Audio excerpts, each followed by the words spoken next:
تلاوت قرآن مجید کا ایک فائدہ یہ ہے کہ تلاوت کے وقت اللہ کی طرف سے سکینہ اور فرشتے نازل ہوتے ہیں۔ بخاری وغیرہ کتب حدیث میں ہے کہ حضرت اسید بن حضیر ایک دفعہ قرآن پڑھ رہے تھے۔ رات کا وقت تھا، سورہ بقرہ کی تلاوت کر رہے تھے اور ان کا گھوڑا ان کے قریب بندھا ہوا تھا۔ اچانک اچھل کود کرنے لگا تو صحابی خاموش ہو گئے اور وہ بھی ٹھہر گیا۔ پھر انہوں نے پڑھنا شروع کیا تو وہ چلنے لگا۔ ایسے ہی 3 دفعہ ہوا۔ ان کا بچہ گھوڑے کے قریب تھا جس کا نام یحییٰ تھا۔ ان صحابی کو خوف ہوا کہ یہ گھوڑا اس بچے کو رون نہ ڈالے، اس لیے انہوں نے بچے کو وہاں سے ہٹا لیا۔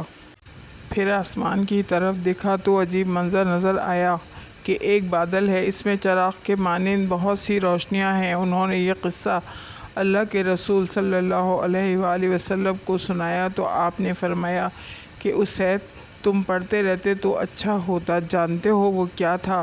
حضرت اسید نے فرمایا کہ نہیں۔ تو آپ نے بتایا کہ یہ اللہ کی طرف سے فرشتے آئے تھے جو تمہاری تلاوت کی آواز کی وجہ سے قریب ہو گئے تھے۔ اگر تم پڑھتے ہی رہتے تو فرشتے لوگوں کو دکھائی دیتے۔ حضرت امام عبداللہ بن مبارک جو جلیل القدر محدث اور رفیع شان باقی اور اکابر صوفیہ میں سے ہیں، وہ ایک مرتبہ حج کو گئے۔ حج کے بعد کسی جگہ جا رہے تھے، راستے میں ایک جگہ محسوس ہوا کہ کوئی چیز کپڑے میں لپٹی ہوئی ہے۔ قریب جا کر دیکھا تو ایسا لگا کہ کوئی انسان ہے۔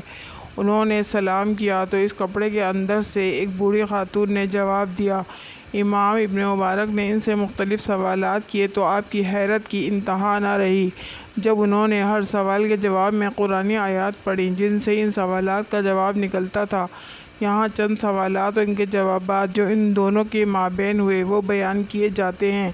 امام صاحب نے پوچھا کہ آپ یہاں کیا کر رہی ہیں؟ وہ کہنے لگیں وَمَن يُضْلِلِ اللَّهُ فَلَا هَادِيَ لَهُ، ترجمہ اللہ جس کو گمراہ کر دے اس کا کوئی رہنما نہیں۔ امام صاحب نے سمجھ لیا کہ راستہ بھٹک گئی ہیں، اس لیے پوچھا کہ کہاں جانا چاہتی ہیں؟ تو انہوں نے قرآن کی آیت پڑھی سبحان الذی اسریٰ بعبدہ لیلا من المسجد الحرام الی المسجد الاقصیٰ، ترجمہ پاک ہے وہ ذات جس نے اپنے بندے کو رات کے وقت مسجد حرام سے مسجد اقصیٰ تک سیر کرائی۔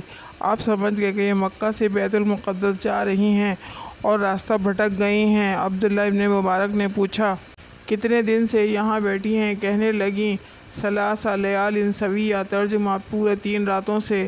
آپ نے پوچھا کیا کچھ کھائیں گی؟ کہنے لگیں اتم الصیام الی اللیل، ترجمہ کہ روزوں کو رات تک پورا کرو۔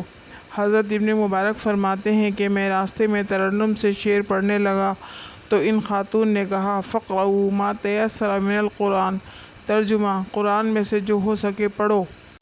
اس طرح جتنے سوالات حضرت عبداللہ ابن مبارک نے کیے وہ خاتون ہر سوال کا جواب قرآن کی آیات ہی سے دیتیں۔ جب وہ ان کے بیٹوں کے پاس ان کو پہنچا چکے تو ان کے بیٹوں سے پوچھا کہ تمہاری ماں کیا قرآن کے سوا کچھ نہیں بولتیں؟ تو ان کے بیٹے نے بتایا کہ ہماری ماں نے عہد کیا ہے کہ قرآن کے سوا کچھ نہیں بولوں گی، اور یہی حالت ان کی 40 سال سے ہے۔ اللہ اکبر! کیا عشق و محبت ہے قرآن سے! اس طرح قرآن سے محبت ہو، یہ قرآن کا دوسرا حق ہے۔ حضرت سلمان رضی اللہ تعالیٰ عنہ فرماتے ہیں کہ ہم لوگ حضور اکرم صلی اللہ علیہ وسلم کے گرد بیٹھے ہوئے تھے کہ اتنے میں حضرت ام ایمن رضی اللہ تعالیٰ عنہا آئیں اور انہوں نے کہا یا رسول اللہ، حسن اور حسین رضی اللہ تعالیٰ عنہما گم ہو گئے ہیں۔ اس وقت دن چڑھ چکا تھا۔ حضور اکرم صلی اللہ علیہ وسلم نے صحابہ سے فرمایا اٹھو اور میرے دونوں بیٹوں کو تلاش کرو۔ چنانچہ ہر آدمی نے اپنا راستہ لیا اور چل پڑا، اور میں حضور اکرم صلی اللہ علیہ وسلم کے ساتھ راستہ لے کر چل پڑا۔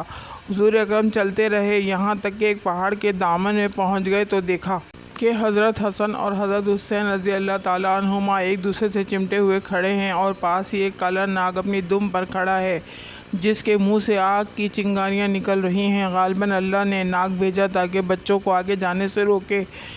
حضور اکرم صلی اللہ علیہ وسلم جلدی سے ناگ کی طرف بڑھے۔ اس نے حضور اکرم صلی اللہ علیہ وسلم کو مڑ کر دیکھا اور چل پڑا اور ایک سوراخ میں داخل ہو گیا۔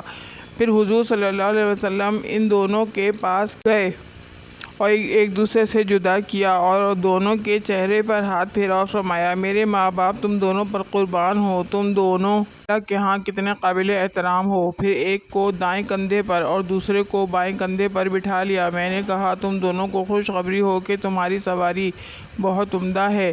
حضور صلی اللہ علیہ وآلہ وسلم نے فرمایا، یہ دونوں بہت عمدہ سوار ہیں اور ان کے والدین دونوں سے بہتر ہیں۔